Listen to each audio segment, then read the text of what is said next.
પોરબંદર જિલ્લાના ગેડ પંથકમાં લોકો વર્ષોથી પાણીની સમસ્યાનો સામનો કરે છે।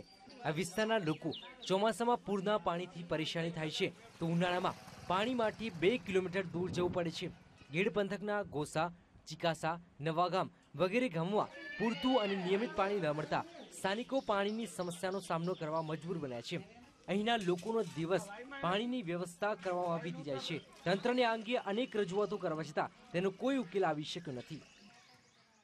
एक बेड़ू आवतुं होय पण छोकराओने पीवा देवुं के वापरवुं शुं करवुं। सरपंच पर बिचारो मुंजाई जाय के मारे वरे आमां शुं करवुं, पैसा देता के पाणी नथी मळतुं ने चूंटणी जाणे तो के अमे आवीए तो 3 दी रिक्शा के मोटरसाइकल थोडावे सुमा थोडावे ने पाणी बस अमे तमारा प्रश्ननो हल कर्युं, प्रश्ननो हल कई थतो नहीं। सुमाहामां 3 किलो के 3 मीटर के गमे એટલું પાણી હોય એટલું ડૂબીને મરી જાય પણ ઉનાળામાં પીવા લાયક ક્યાંય પાણી નથી મળતું।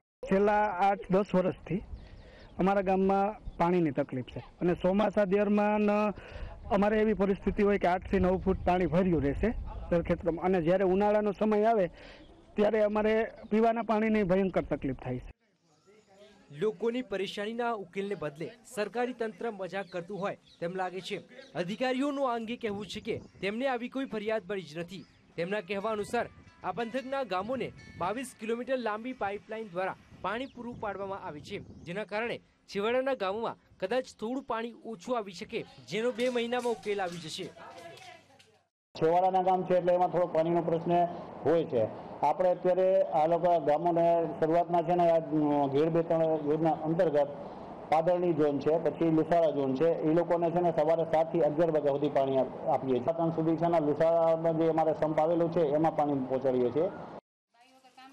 ગેડ પંથકના લોકો બારીમાસ પાણીની સમસ્યાથી પરેશાન રહે છે તો બીજી તરફ વહીવટી તંત્ર સબ સલામતનો રાગ આલાપે છે। આ સમસ્યાથી કંટાળેલા લોકો હવે તેમાંથી તેમનો મોક્ષ ઈચ્છી રહ્યા છે। રજની ચૌહાણ, VTV, પોરબંદર।